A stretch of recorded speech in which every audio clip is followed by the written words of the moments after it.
요즘에는 사람들에게 옛날에 가장 많이 사용했던 단어 중에 하나가 나는 누구인가, 이게 우리 이슈였었어요. 특히 그 청춘의 때 아주 민감한 사춘기에 나는 누구인가라고 하는 고민을 하지 않는 사람은 없었을 거예요. 근데 요즘은요, 얼마나 자기 존재감이 확실한지 몰라요. 그래서 나는 누구인가라고 물어보기도 어렵고, 나는 누구인가라고 고민하는 사람도 찾기가 어려워요. 네. 대부분의 사람들이 너는 누구냐라고 보면 나는 나다. 딱 정해져 있어요. 나는 나다. 네.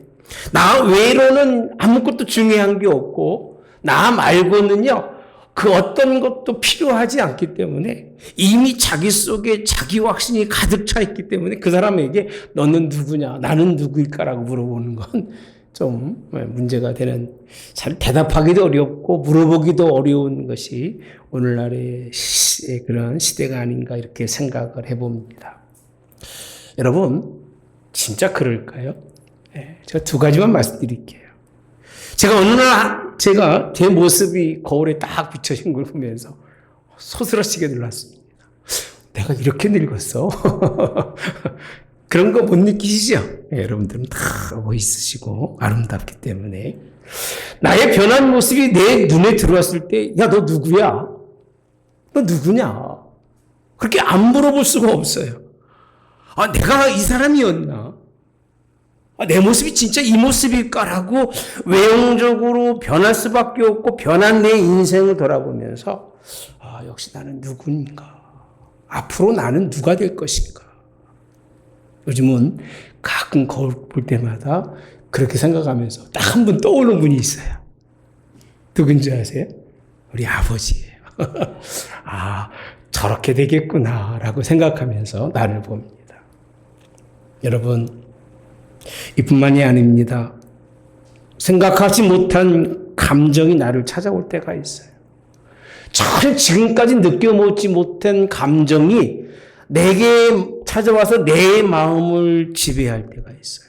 강했던 나다운 나, 흔들리지 않는 나의 모습과는 달리 마음의 중심이 흔들리면서 나의 실존 자체가 무너져가는 내 모습을 보면서 육체가 아닌 자아가, 마음의 존재가 흔들릴 때는요, 내가 누구지? 나의 마지막은 뭐고 나의 끝은 뭘까? 그거 생각하지 않을 수가 없어요.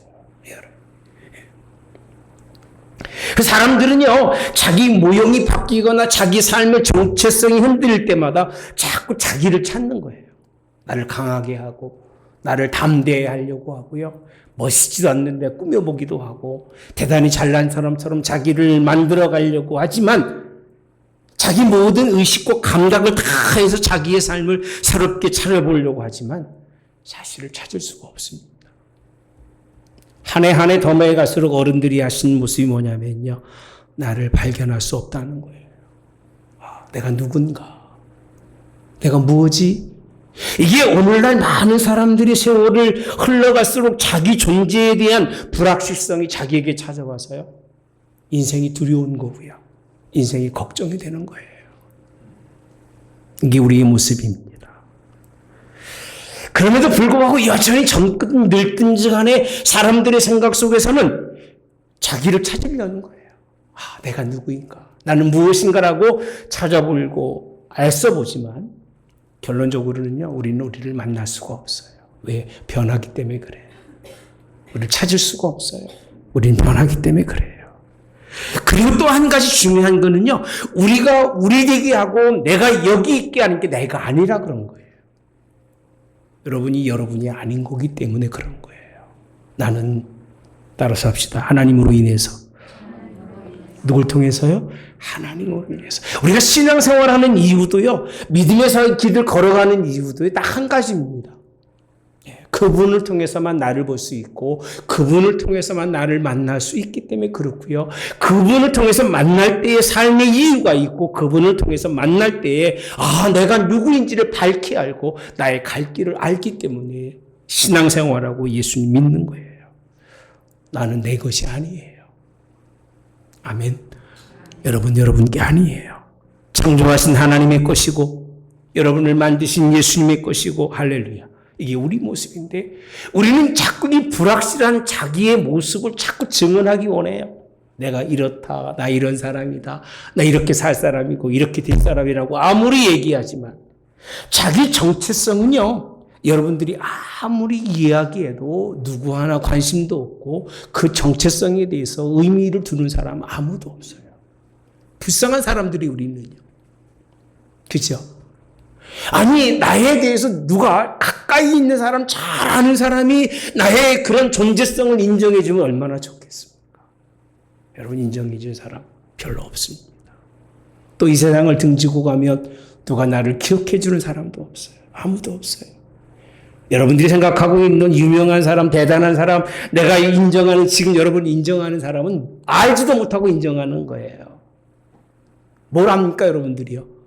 같이 10년을 살아도 모르고 20년을 살아도 몰라서 같이 사는 부부간에도 부모 자식 간에도 인정하지 않는데 멀쩡히 생전 처음 보는 사람 뭘 한다고 여러분 그 존재감을 인정해 주는 건 다른 사람이 인정해 주는 존재감은 내게 있는 존재감이 아니에요. 나의 존재감은요. 하나님이 인정해 주셔야 돼요. 아멘. 그리고 가족이 인정해 줘야 돼요. 아멘.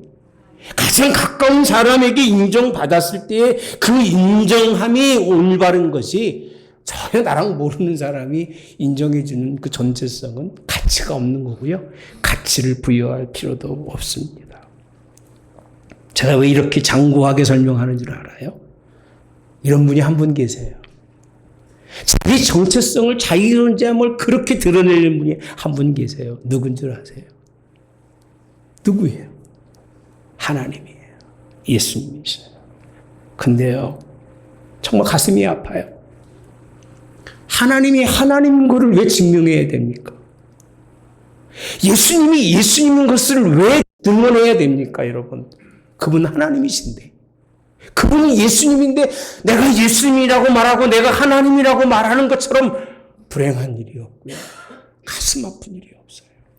하나님은 이 시대에 그리고 이전 시대 모든 시대 속에서 하나님이 자기가 창조자임을 증언하시고 모든 세대 사람들에게 내가 하나님이라고 이야기하신 분이 하나님인데 왜 그러시고 그것이 무슨 의미가 있을까? 제가 한 예를 드릴게요. 부모가 자녀를 낳죠. 자녀는 부모를 잘 모르잖아요. 근데 부모는 자녀를 잘 알아요, 몰라요? 잘 알죠. 부모만큼 자녀를 잘 아는 그런 부모가 어디 있겠어요?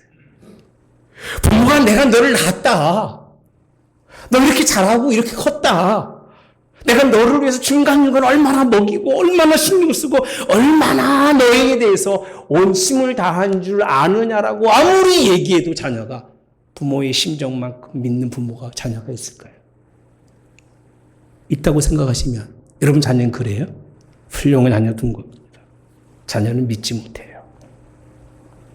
아무리 부모가 낳은 자녀라도 자식이 자기에 대한 존재감이 확실히 갖는 자녀는 드물어요. 이게 무슨 뜻이냐면요. 자기 부모가 자기의 존재감을 드러낼 필요가 없음에도 불구하고 자녀는 자기가 힘들고 어려우면 우리 부모 맞아? 그렇게 생각합니다. 정말 우리 부모가 날 낳았나? 난 우리 아버지가 나 안 낳은 건 줄 알았어요. 가끔 그런 의심을 상당히 오랫동안 해왔어요. 그 안 해보시면 손 들어보세요. 나는 우리 아버지가 분명히 낳았어.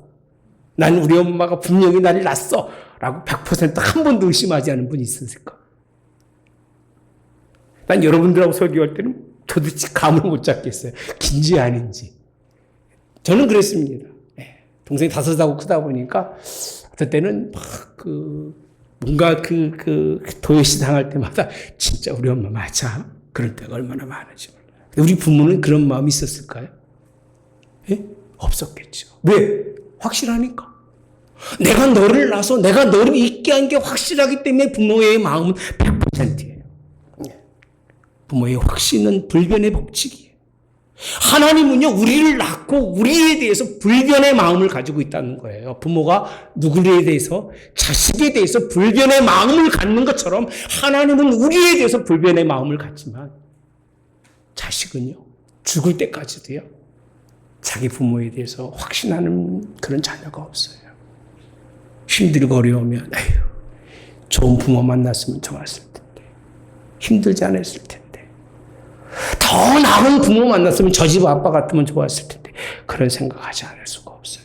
신앙도 똑같습니다. 아무리 하나님이 자기를 증언해도, 시대 속에서 자기가 하나님인 걸 말해도 이 하나님의 피조물인 자녀들은요, 부모에 대해서 그런 마음 품지 않아요.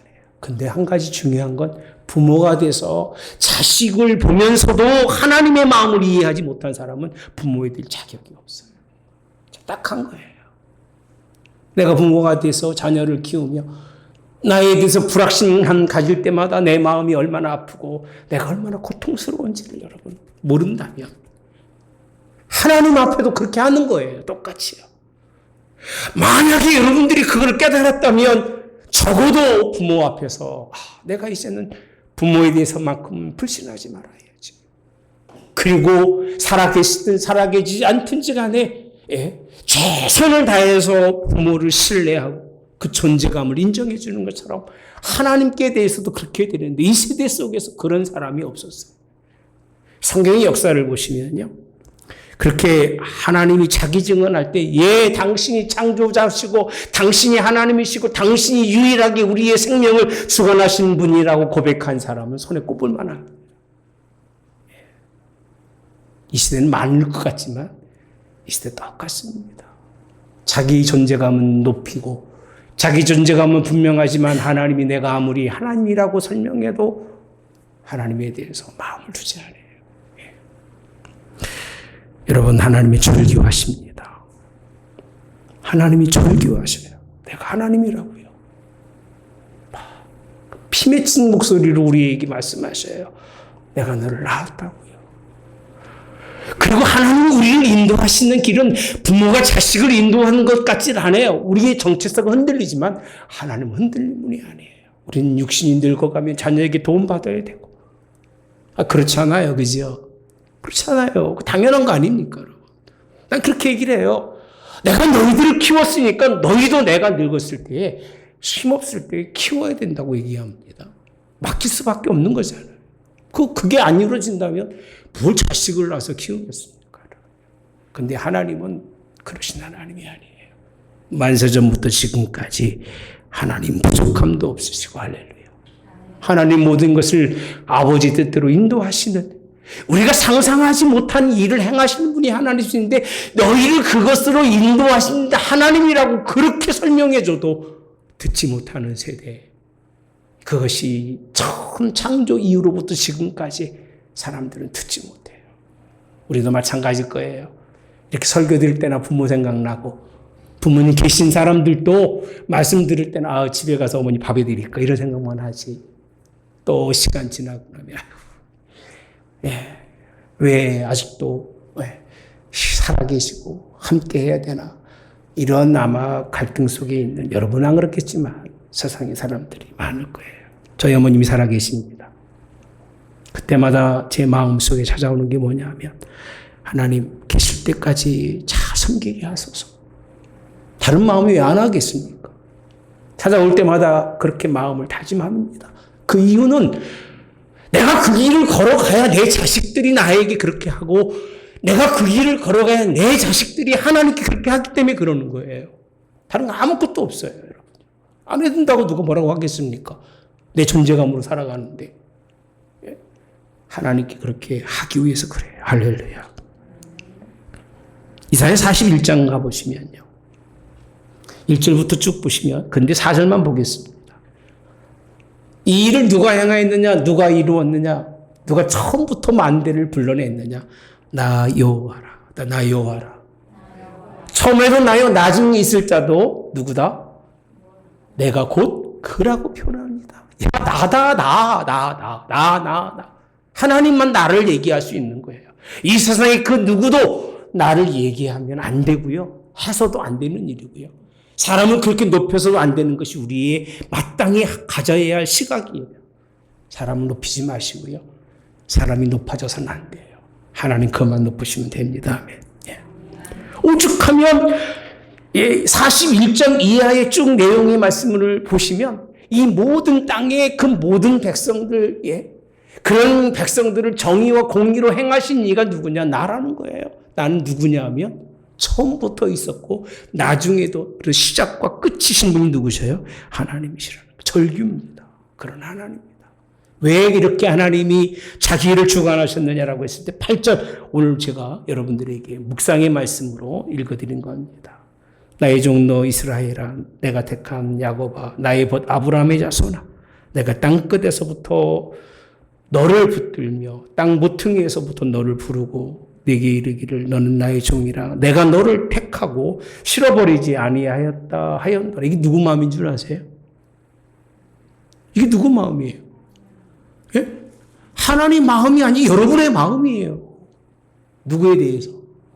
자식에 대해서요. 다른 거 생각하지 마세요.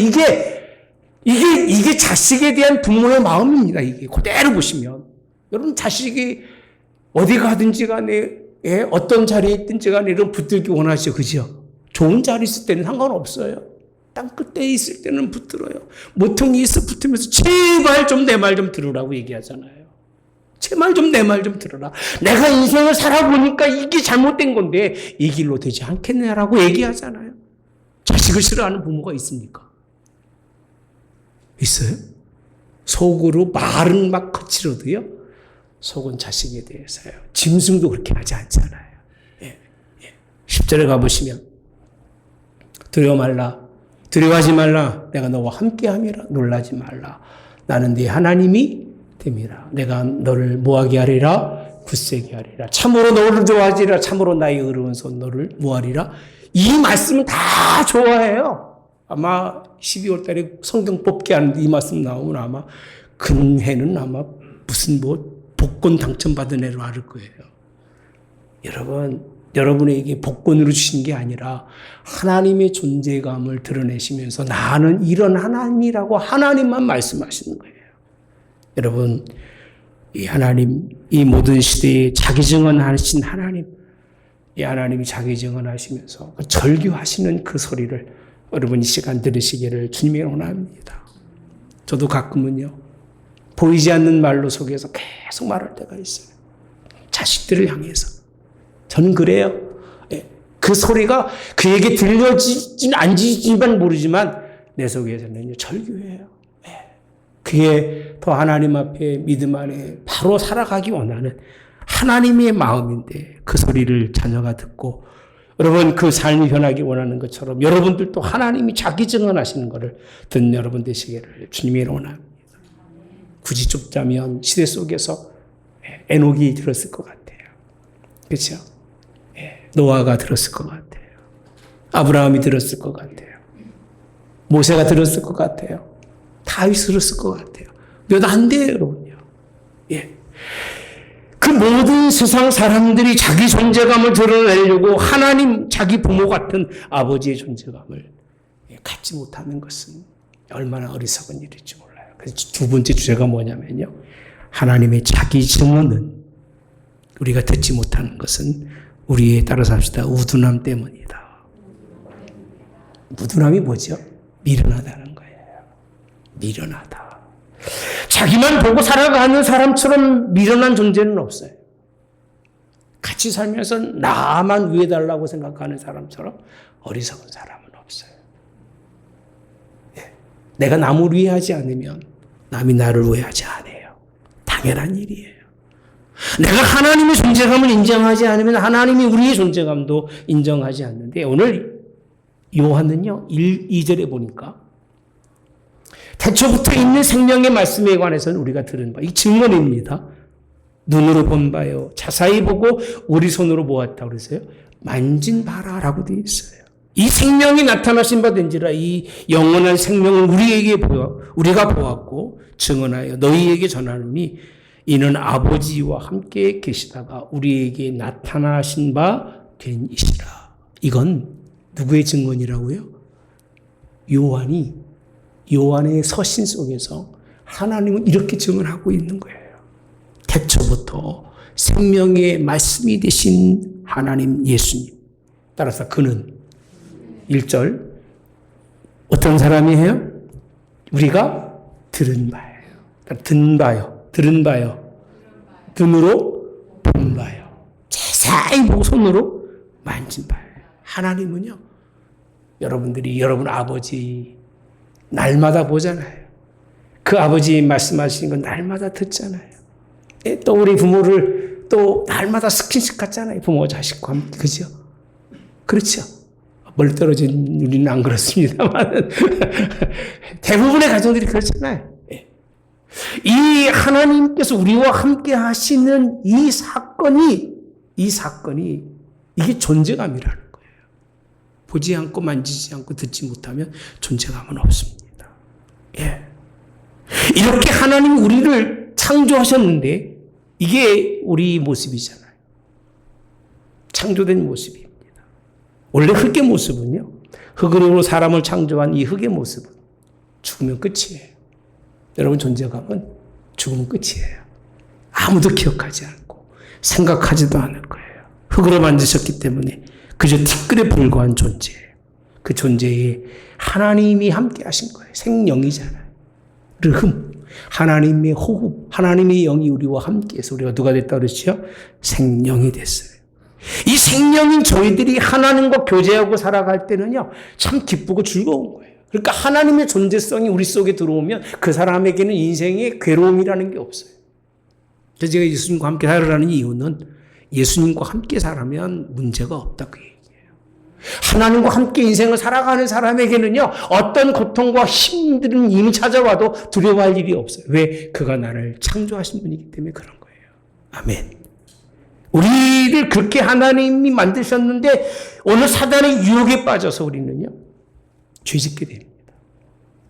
악한 원수마귀 그걸 통해서 타락하고 반역하게 되고 하나님의 영을 떠나게 되면서 우리에게는 찾아오는 게 뭐냐면 고통이에요.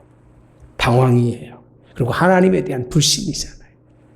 믿지 못하는 거예요. 아무리 내가 아버지라고 설명해도 귀에 들려지지가 않는 거예요. 눈으로 보고도 내 아버지인 걸 모르고요. 날마다 들어도 내 부모인지 모르는 거예요. 돌아서면 불신으로 가득한 인생들입니다. 돌아가신 후에도 불신하는 사람은 불신해요. 돌아가신 후에도. 여러분 그렇게 할 필요는 없잖아요. 안 그래요? 그렇게 할 필요는 없잖아요. 돌아가셨는데. 그렇게 한다면 뭐가 남겠습니까, 여러분? 가셨는데 무슨 그게 유익하겠습니까, 여러분요? 그게 내 자녀들에게 전가된들 그게 무슨 그렇게 큰 힘이 되겠습니까, 그들에게는요? 아무 힘이 안 될 겁니다. 여러분 쫓아내시고 하나님은요 다시 에덴에서 하나님은 그들을 부르셨어요. 그렇게 계획하셨어요. 아멘. 아무리 오래 걸려도 어떠한 과정이 있어도 하나님은 힘들어도 포기하지 않으신 하나님이셔요. 죄를 져도 용서하신 하나님이셔요. 아멘. 그 예수님을 준비했는데 그분이 생명의 주인이셔요. 우리 존재가 이제 그를 통해서 얻어지는 여러분 되시기를 주님의 원합니다. 이 얘기를 하나님이 하셔야 됩니까? 야, 내가 너를 위해서 어떻게 내가 너를 낳는데 10달 동안 뱃속에 있었고 나고 난 다음에 어떻게 먹이고 이런 얘기를 해야 됩니까? 새끼 나보고 나서도 그런 얘기를 하면서 존재감을 드러내는 일은 있어서는 안 된다. 그 얘기입니다. 이사야 37장 26절에 가보시면 네가 어찌하여 듣지 못하였느냐. 이 일은 내가 태초부터 행한 바요. 상고부터 정한 바로서 이제 내게 이루어 내가 견고한 성읍들을 헐어 돌무더기가 되게 하였노라. 어찌 듣지 못하였느냐. 태초부터 행한 바고 상고부터 정한 바는데 안 듣으면 하나님이 다 돌무더기가 되게 하신다는 거예요. 그러니까 하나님을 인정하지 않으면 하나님은 그 믿음의 사람들을 의의 길로 인도하시면서 그 모든 것을 준비해 놓으시며 그의 삶을 이끌어 가시기 원하지만 듣지 않으면 이렇게 하시겠다는 거예요. 이 세상 사람들은요. 여러 모습으로 하나님이 증언해도 들으려고 하지 않아요. 많은 그리스도인들도 마찬가지입니다.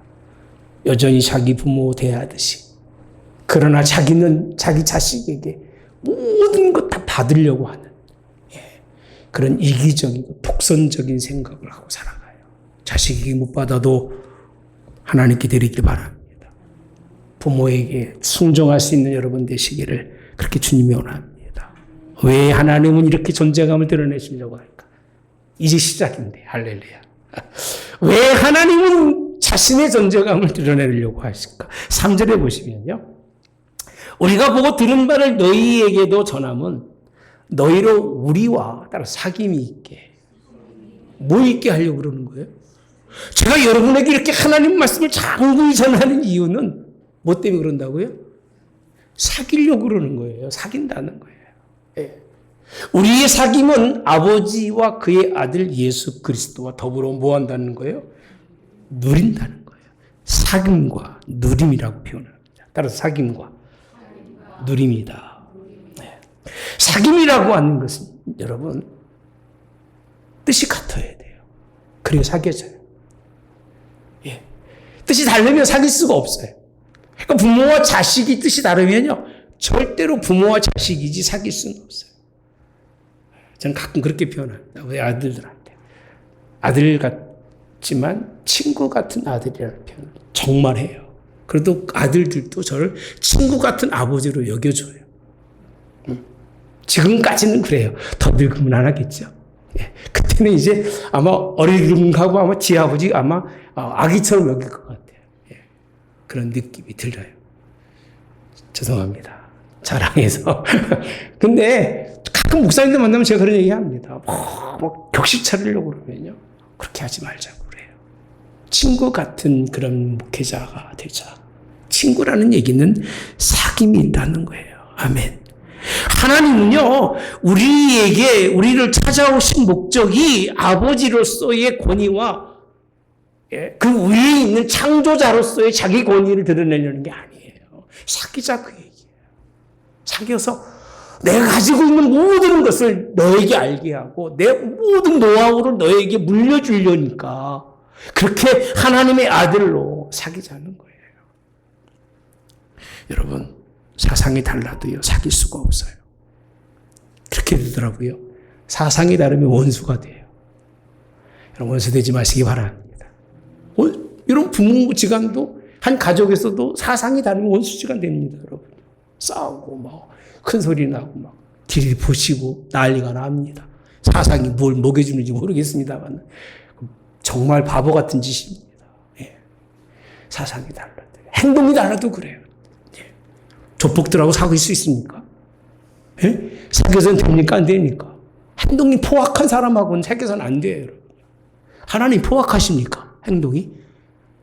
여러분, 아버지가 자식에 대해서 그냥 막 포악하십니까? 잘하고 공부 잘하고 부모 말 잘 듣는데 그런 사람도 있죠. 술 먹고 제정신이 아닌 사람 빼놓고는요. 포악할 수가 없어요, 여러분. 예. 하나님이 우리에게는 포악하시거나 하나님이 우리에게는요. 이념적 사상으로 다르면 가까이 갈 수가 없어요. 하나님도 가까이 하지 않으셔요. 하나님은요, 우리를 긍휼히 여기시고, 아멘. 우리에게 사귐을 통해서 하나님의 모든 것을, 이 요한복음에 있는 말씀입니다. 요한복음에 친구라고 부르고요. 보혜사 성령을 보내시면서 그에게 모든 것을 너희에게 가르쳐 생각나게 하셔서 온전한 삶을 살도록 하시기 위해서 사귐이 중요한 거예요. 부모는요, 자식들하고 잘 사귀어야 돼요. 잘 사귀어서 신앙의 믿음을 물려주고 인생의 삶의 자기 노하우가 아니라 여러분 노하우 물려줘봤자 망합니다. 물려줄 것도 없을 거예요. 솔직한 내기로 얘기하면. 그런 거 물려주지 마세요. 내 혈통을 물려줘도 병밖에 더 있겠습니까, 여러분? 네, 그건 물려주지 마시고 예수님만 물려주시기를 바랍니다. 아멘. 6절에 가보시면 이게 사랑과 사귐만 얘기인 게 아니라요. 자, 6절 시작. 만약 우리가 하나님과 사귐이 있다 하고라고 되어 있어요. 누구랑 사귄다고요? 하나님과 사귀게 되어 있는 거예요. 그러니까 하나님과 사귄다고 되어 있지. 우리의 사귐이 이전의 6장에서는 하나님과 사귐이 있기 때문에 우리가 어디에 있었는 거예요? 진리 안에 있는 거고요. 그 사귐이 있기 때문에 빛 가운데 있어서 그 사귐으로 우리 교회가 여러분들을 만나는 거예요. 다른 이념과 사상, 먹고 마시고 놀려고 교회 오는 게 아닙니다. 하나님과 사귀어서 그의 하나님의 뜻이 우리 안에 있고 그 뜻대로 우리가 서로를 존중하면서 살아가는 자리가 교회의 자리인데 이 사귐을 통해서 4절에 가보시면 우리가 이것을 쓰면 따라서 우리의 기쁨이 어떻게 해요? 충만하게 하려 함이라. 사귐은 좋은 일입니다. 좋은 사람 사귀시길 축복합니다. 자녀들도 제발 좋은 사람 만났으면 좋겠다는 게 우리 의지잖아요. 몇 번 내가 말씀드렸잖아요. 싸우고 와서 내가 아들한테 막 책망을 했어요. 이 나쁜 놈의 새끼야. 네가 나쁜 새끼다 나 그랬어요. 이상한 데로 좀 갔어요. 그랬더니 얘가 얼굴이 뻥 찍는 거예요. 네가 도둑놈 같은 새끼고 너 같은 사람 때문에 네 친구도 다 버린다고 막 그랬더니 얘가요. 자기 때문에 자기가 남이 버렸다고 생각을 한 번도 해본 적이 없는 거예요. 누구 때문에 버린 거예요? 친구 때문에 자기가 그 길 갔다고 생각은 내가 그렇게 사람들은 나쁘게 했다고 생각하고 나니까 얘가 확 돌아서더라고요. 무슨 얘기인지 이해가 되십니까 여러분? 예. 그렇게 만나는 건요. 만남은 기쁨이고요. 만남은 그 기쁨이 충만한 것이 만남. 그 교회에 와도요. 기쁘셔야 돼요 여러분들이요. 하나님 만나고 성도 만나는 게 즐거워야 돼요. 이 사귐은요. 사귀지 않으려면 오지 마셔야 돼요. 뭐 들어옵니까? 가정이 사귈 가정 되지 않는다면 굳이 뭐들어 같이 삽니까? 여러분? 그 정도의 그런 관계성이라면 차라리 따로 사는 게 낫지. 뭐들어 같이 삽니까? 그리고 산다라고 보여주기 위해서 그렇고 교회 나온다는 것으로 보여주기 위해서 예수 믿는 게 아니에요. 따라서 기쁨이 어떻게 해요? 충만함이라고 있습니다.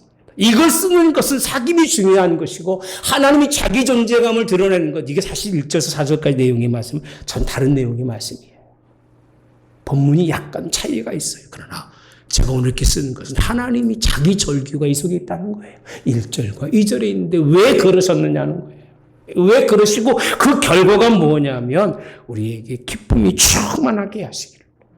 그것 때문에 하나님은 자기 존재감을 드러내는 거지. 여러분 기쁨도 울고움도 아닌 것 그런 것 때문에 여러분들이 불러내신 것이 아닙니다. 여러분 시간이 많이 가서 더 할 수가 없습니다만 자기 정체성이 그런 불확실하면요 분명하게 말씀드리지만 근심과 걱정이 인생을 찾아옵니다. 팩트예요. 흔들리면 괴로운 거고요. 육체가 흔들려도 괴롭고 정신적으로 흔들려도 사람의 그 괴로움은 이루 말할 수 없을 거예요. 우리 존재성은요. 여러분 믿어보지만 언젠가는 여러분의 존재는 무너져요. 무가치한 존재로 끝날 수밖에 없어요. 사람은 믿습니까 여러분? 그저 그냥 한 줌 흙으로 돌아가서 내 인생이 뭔가 벌써 그럴 거예요. 내 인생이 뭔가 펄쩍펄쩍 떠다니던 거 어제 같았고 머릿속에 팽팽팽 돌아가는 거 어제 같은데 내 인생이 뭔가 그렇게 막 그런 생각을 안 할 수 없을 거예요. 여러분 이제는요 여러분의 존재감을 여러분 찾지 마세요. 하나님 바라보시기 바랍니다. 그분은 흔들림이 없어요. 그분은 분명하세요. 그분은 모든 걸 창조하시고 목사님 또 그 얘기하신다. 그 얘기밖에 할 수가 없어요. 왜? 그분이 하나님이라 그런 거예요. 그거 얘기하려고 이 자리에 섰고 여러분들 그 얘기 들으려고 이 자리에 오신 거예요. 예수님 하나님 외로는 그 무엇도. 그래서 오늘 5절에 가보시면 우리가 그에게 듣고 너에게 전하는 소식은 이것이니 곧 하나님은 누구라? 빛이라는 거예요. 하나님 빛이다. 이것도 자기 증언이잖아요. 내가 빛이라는 거예요. 누구도 그런 얘기 하셨죠? 예수님도 그랬잖아요. 나도 빛이라고 하셨잖아요. 뭐가 없다? 어둠이 조금도 없다고 자기 증언을 분명히 하고 계십니다. 6절 만일 우리가 하나님과 사귐이 있다고 어디에 행하면 어둠에 행하면 거짓말을 하고 진리를 행하지 아니함이거니와 그가 빛 가운데 계신 것 같이 우리도 빛 가운데 행하면 우리가 서로 뭐가 있고 사귐이고 그 아들 예수의 피가 우리를 모든 죄에서 뭐하게 하신다? 깨끗하게 하실 것이요. 그렇게 표현합니다. 우리를 깨끗하게 하시고 8절은 다 아시는 말씀이죠. 많이 외우셨죠? 시작. 만일 우리가 죄 없다고 말하면 스스로 속이고 또 진리가 우리 속에 있지 아니할 것이요. 만일 우리가 우리 죄를 자백하면 그는 미쁘시고 의로우사 우리 죄를 사하시며 우리를 모든 불의에서 깨끗하게 하실 것이요. 만일 우리가 범죄하지 아니하였다 하면 하나님을 거짓말하는 자로 만드는 것이니 또한 그의 말씀이 우리 속에 있지 아니하니라 이렇게 표현합니다. 그리고 2장에 넘어가면서 또 예수님이 누군가를 설명해 주는 게 2장이에요. 1장은 하나님의 정체성, 2장은 예수님의 정체성. 다 설명하기 좀 어렵겠죠. 그렇죠? 분명한 건 하나님의 존재하심은요. 우리에게 힘이에요. 예수님이 계신 건 우리에게 능력이에요. 계신 것만으로 해도 인생 살아갈 이유가 있고요. 그 배경이 든든한 거예요. 아멘. 나같이 여러분 든든하시기 바랍니다. 누가 계셔서? 하나님이 계시고 예수님이 계시고 누가 계셔요? 성령님이 계셔서 그래요. 사람이 있어서 그런 건 아니에요. 오해하지 마세요. 사람은 서로 사귀어서 기쁨을 나누는 것이 배경이 든든해지거나 그 사람 때문에 내가 뭐 큰 덕을 보고 자식도 마찬가지입니다. 그렇게 살 수가 없어요. 그러나 하나님 우리를 책임져 주시고 우리 이끌어 주십니다. 우리 친구처럼 여겨주시고 때로는 아버지처럼 하나님으로 우리의 삶을 인도해 주실 줄 믿습니다. 우리의 가치는 빛 대신 하나님으로부터, 우리의 가치는 우리의 친구 대신 예수님으로부터, 할렐루야. 우리의 가치는 그 모든 것 대신 진리로부터 우리 가치성들이 온전히 세워져가는 그런 삶이 되기를 주님의 이름으로 축복합니다. 좋으신 하나님이 자기를 증언해야 하는 이 모습을 보면서 가슴을 치지 않을 수가 없습니다. 나도 아버지인데 자식에게 날마다 내가 아버지라고 얘기해야 한다면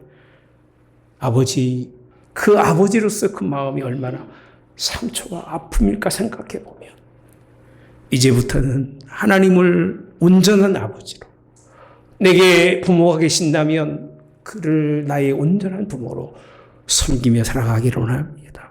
그래서 자녀들도 우리 자기 스스로 자기가 있는 그 존재성을 그 부모에게서 찾으며 부모와 친구가 되고 부모와 화합하며 부모와 함께 기쁨을 누릴 수 있는 가정, 교회도 마찬가지로 예수님 때문에 사귐이 있고 이 사귐을 통해서 큰 기쁨을 누릴 수 있는, 오늘 우리의 존재감이 하나님과 성도가 있음으로 말미암아 내가 있는 것을 고백할 수 있는 우리 기독교인 되게 하옵소서. 나만 아니면 되는 게 아니라 남을 통해서 나를 발견하고 그것에서 나를 남에게 내어줄 수 있는 그런 믿음의 교회, 하나님이 기뻐하는 교회, 승리하는 교회, 하나님이 이기시는 그런 복 있는 교회로 하나님 이끌어 주시기를 예수님의 이름으로 기도하옵나이다. 아멘. 지금은 우리 주 예수 그리스도의 은혜와 하나님 아버지의 극진하신 사랑하심과 성령의 동내주 역사하심이 함께하심이 하나님의 자기 증언을 믿으며 그 길 따라 온전히 기뻐하며 즐거워하기로 작정한 성들 머리 영원히 함께하여 이들로 그 나라 설 때까지 이 기쁨 속에 승리하는 삶이 되게 하옵기를 성부와 성자와 성령의 이름으로 축원하옵나이다. 아멘.